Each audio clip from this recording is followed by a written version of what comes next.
काही कामच नाही. माझी काहीच करावता फक्त गेली.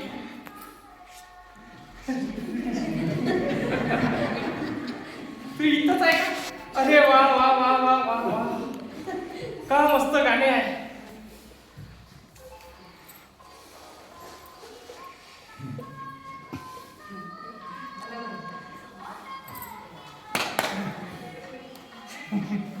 मी काय म्हणतो, दुसरं कामच काय? दिवसभर काम हिंडतात, भूक लागली का घरी येतात. बरं मी काय म्हणतो, मला भूक लागल्यावर मी आपल्या घरी नाही तर काही लोकांच्या घरी जाऊ. आणि तसंही मी काय म्हणतो, तेवढी चांगली तू मराठी गाणी ऐकून राहिली होती.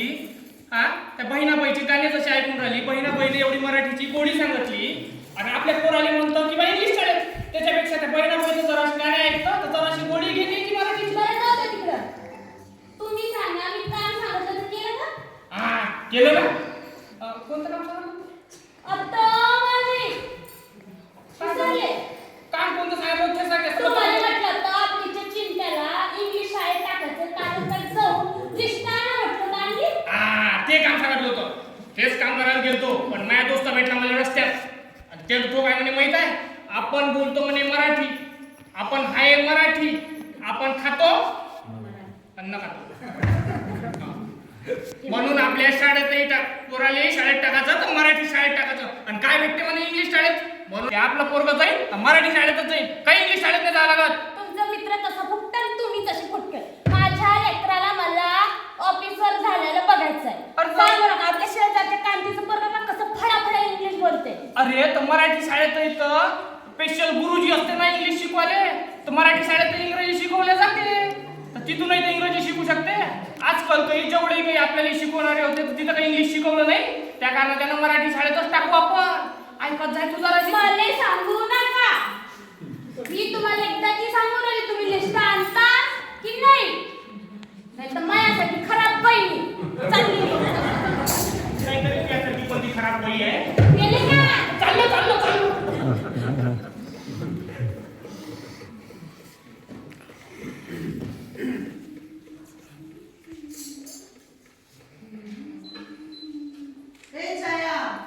कुठे निघाले? कुठं काय बाई, तुमच्याचकडे येऊन राहिली होती. पोरं आहे की ना, माझ्या पोराला इंग्लिश शाळेत टाकायसाठी नाही म्हणते. इंग्लिश शाळेत का बरं, मराठी शाळेत का नाही? आता बघा बरं बाई, तुम्ही एवढ्या मोठ्या प्राध्यापिका झाल्या, तर इंग्लिश शाळेतूनच झाल्या ना. तुला कोणी सांगितलं की मी इंग्लिश शाळेतून प्राध्यापिका झाले? मी मराठी शाळेतूनच प्राध्यापिका झाले. असं काय? हा, मी तुझ्याकडे येणार होते पण तूच माझ्याकडे आली. अहो माय छाया, तू इथं आहे काय? मी तुला पाहायला तुझ्या घरी गेली होती. घरी काय गेलता बाई तुम्ही? अहो मी तुला हेच सांगत होती, आपल्या रिद्धपूर गावात मराठी विद्यापीठ, मराठी भाषा विद्यापीठ चालू झालं आहे. तिथं मी प्रवेश घेतला, तू पण घेऊन घे.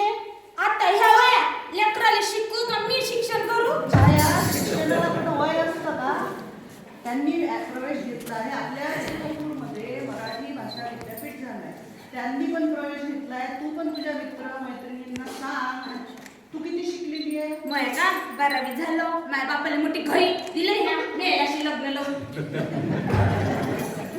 आता पण तू प्रवेश घेऊ शकते. असं काही शिक्षणाला वय नसते. तुझ्या मित्र मैत्रिणी गोळा कर आणि मराठी भाषेचं महत्त्व पटवून दे सगळ्यांना. तू शिकली तर तुझे मुलं शिकतील मराठी.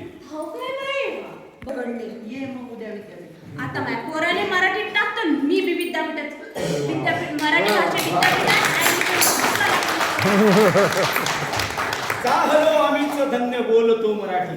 बघितलं, माणसानं सांगितलं बैल आहे नाही, पण दोन बायांनी सांगितलं तेव्हा बैले पटलं आणि मराठीचं महत्व सुद्धा आलं. मित्रा, जमलं का काय खर्च काम? बायकोनं ऐकलं काय? ऐकलं हा, असं ऐकलं.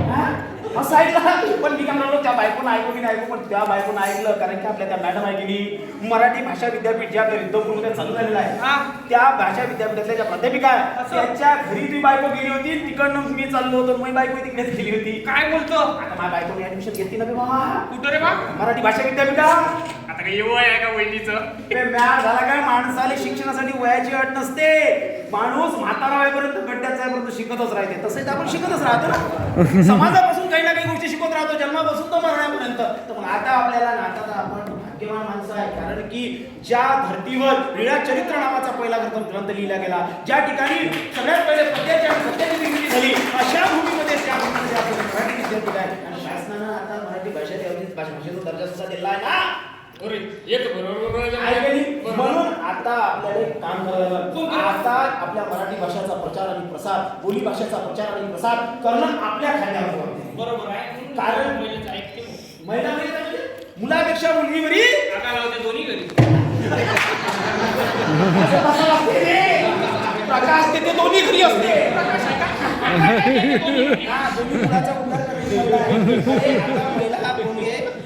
त्यावेळेस त्या एका महिलेने, सावित्रीबाई फुलेंनी शिक्षणाची गंगा आपल्या दारापर्यंत आणली, महिलांना शिक्षणाचा योगदान आणला. म्हणून आज मराठी भाषा विद्यापीठामध्ये महिला माध्यमिक आहे.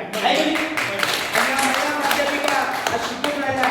त्याला शिकण्यामध्ये जर बायको शिकून मोठी झाली तर ते लागू शकतात नोकरी होय. पण पहिलं प्राथमिकाचे आहे, आता इंग्लिश शाळेतच शिकले असं ना. अबे मूर्खा, इंग्लिश नाही, आपला पाया मराठी आहे. आपण मराठी माणसं आहे. आपला जेव्हा जन्म होते पूर्वी मला सांग, पहिले आपण मराठी शाळेत शिकलो ना. बरोबर. मराठी शाळाच महत्वाची. आज आपण स्वतःची खोटी प्रतिष्ठा जपण्यासाठी आपण आपल्या मुलाने इंग्लिश शाळेत घालतो. आपल्याला काय वाटते, त्या तुकारामचा पोरगा चांगल्या मोठ्या शाळेत शिकते, कुठं इंग्लिश बोलते, आपलाही पोरगा शाळेत, पण आपल्या खिशाने परवडते की नाही परवडते हे विचारत नाही ना. मग तेच सांगून राहिलो ना, मी म्हणून राहिलो की पहिले आपल्या बोलीभाषेचा, कारण की एवढी महान भाषा आपली आहे, ज्या भाषेमध्ये अनेक ग्रंथांची निर्मिती झाली आहे. संत ज्ञानेश्वरांनी आपल्याला दिली आहे. चक्रधर स्वामींनी लीळाचरित्र नावाचा ग्रंथ लिहून आपल्याला मराठीची महती सांगितलेली आहे. आज या भूमीमध्ये एवढा मोठा विद्यापीठ तयार झालेला आहे. या विद्यापीठामध्ये आपल्याला जास्तीत जास्त लोकांना या ठिकाणी आणायचं आहे. प्रत्येकाला सांगायचं आहे की माझ्या मराठीची गोडी तुला जाणून घ्यायची असेल तर माझ्या मराठी भाषा विद्यापीठामध्ये तू दाखला घे, ऍडमिशन घे आणि इथे येऊन मराठी भाषा जाणून घे. अरे तू जर हे काम केलं, मी जर हे काम केलं, यांनी जर हे काम केलं तर एक दिवस आपलं मराठी भाषा विद्यापीठ पुढच्या पुढे चाललं जाईल. बरोबर जाईल की नाही? बरोबर. तर कशाला विकास कोणाचा होईल? आपला होईल. आपला झाला तर विद्यापीठाचा होईल. विद्यापीठात झाला तर भारत देशाचा होईल. बापरे, किती मोठा विचार. हा पहिले शेजारचा विचार नाही केला. आता देशाचा विचार करायला लागला. पण असं पण खरा बोलला काय तू. आपला जर विकास झाला तर शेजाराचा विकास होईल, शेजारात झाला तर गावाचा होईल, गावात झाला तर तालुक्याचा होईल, तालुक्यात झाला तर जिल्ह्याचा होईल, जिल्हा झाला तर राज्याचा होईल, राज्य झाला तर देशाचा विकास झाल्याशिवाय राहणार नाही. म्हणून मराठीचा विकास झाला तर सर्वांचा विकास होईल. म्हणून एकच म्हणतो, काय भारत मातेचा विकास घडू, आपल्या भाषेचा विकास घडू, करू असे आवाज, करू असे आवाज आहे तुमच्या आमच्या.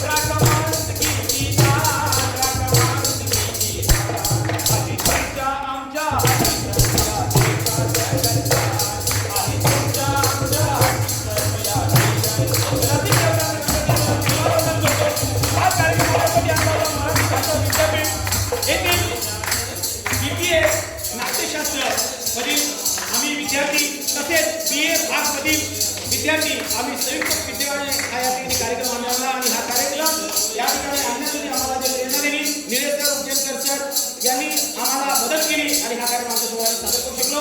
आणि आपण आम्हाला हा कार्यक्रम सादर करण्याची संधी दिली. आपल्या सगळ्यांची आभार मानतो आणि हा कार्यक्रम संपूर्ण जय हिंद.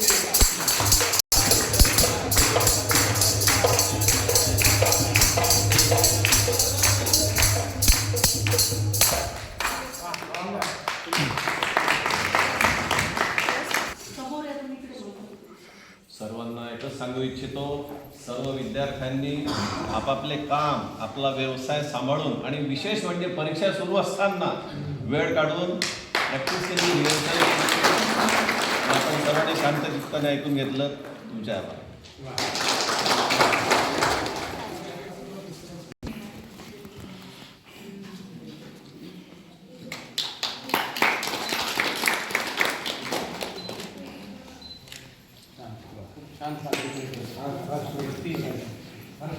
तुमची जुगार पण मस्त